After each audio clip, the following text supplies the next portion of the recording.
पेट में गैस बनना एक आम समस्या है। आप अगर बहुत ज़्यादा देर खाली पेट रहिएगा तो पेट में गैस बनेंगे। गैस बनने का कारण होता है खाली पेट रहना। खाली पेट जब आप रहिएगा तो आपके पेट के अंदर से हाइड्रोक्लोरिक अम्ल का सेक्रेशन होता है, जिससे कि आपको ये महसूस होता है कि हमारा पेट फूला हुआ है और भरा भरा महसूस करिएगा। पेट में जलन होने का कारण पेट में हायर एसिडिटी का होना है। जब आपका एसिड सेक्रेशन ज़्यादा होगा तो आपके पेट में जलन महसूस होगी। पेट में एक प्रोटेक्टिव लेयर होती है जिसके कारण आप बचे हुए रहते हैं। अगर वो लेयर धीरे धीरे क्षरण होने लगता है अधिक अम्ल के सेक्रेशन के कारण, तो आपको जलन महसूस होती है और यही आगे चल के पेट में अल्सर होने का कारण होता है। जी, तो डॉक्टर साहब, जब ये जलन के साथ फिर डकार आने भी लग जाए तो गले के जो फूड पाइप होता है, गले में भी जलन होने लगती है, ऐसा क्यों होता है? देखिए, होता क्या है कि बेसिकली इक्विलिब्रियम का स्टेट रहता है हमारे पेट में। जब आप डकार करते हैं, डकार एक नॉर्मल फिनोमेना है, लेकिन जब बहुत ज़्यादा गैस बनता है तो डकार बहुत ज़्यादा आती है।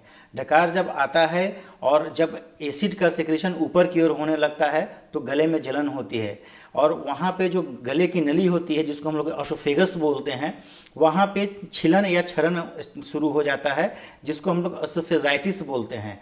और ये एसोफेजाइटिस जो होती है वो पेट के नीचे के कारण से होती है, जिसको हम लोग रिफ्लक्स एसोफेजाइटिस बोलते हैं। और इसी में कभी कभी मरीज़ ये बोलते हैं कि डॉक्टर साहब हम खाते हैं और जब डकार लेते हैं तो हमारे मुंह में अन्न का दाना आ जाता है।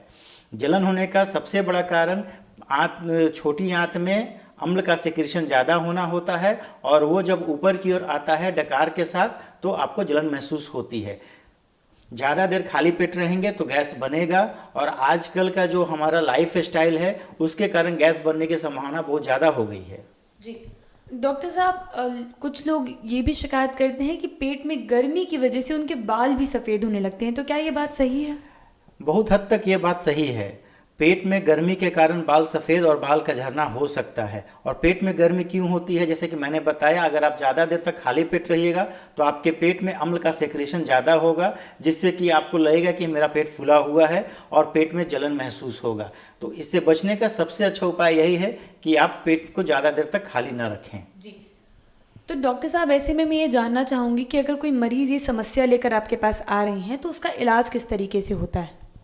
देखिए, इसके इलाज को हम लोग 3 भागों में बांट सकते हैं। पहला, लाइफ स्टाइल मॉडिफिकेशन। ज़्यादा देर तक खाली पेट नहीं रहें, बाहर की चीज़ों से परहेज करें, खट्टी और अम्लीय चीज़ों से परहेज करें, तेल मसाला का सेवन कम करें। अगर इससे होता है तो बहुत अच्छी बात है। दूसरे स्टेप में हम लोग आते हैं एक्सरसाइज और योगा पे।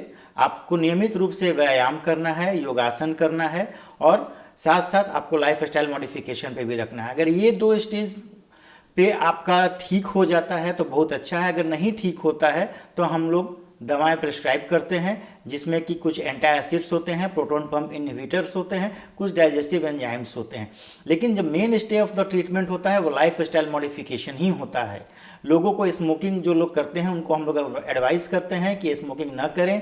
जो लोग शराब का सेवन करते हैं उन्हें बोलते हैं शराब का सेवन ना करें।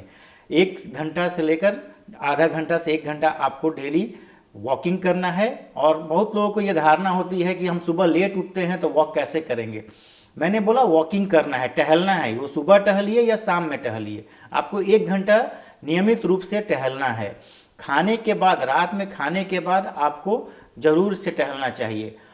अभी के धारणा ये होती है कि हम लोग करते क्या हैं कि देर रात तक जगते हैं, लेट नाइट तक पार्टीज करते हैं, लेट नाइट खाना खाते हैं, देर तक सोते हैं।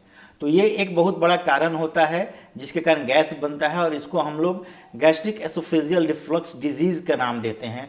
आगे चल के ये बीमारी होती है। शुरुआत में एसिड पेप्टिक डिसऑर्डर होता है, उसके बाद से जो जैसा कि मैडम ने बताया कि गले में जलन होने लगती है, तो उस कंडीशन को हम लोग GERD का नाम देते हैं, गैस्ट्रिक एसोफेजियल रिफ्लक्स डिजीज़।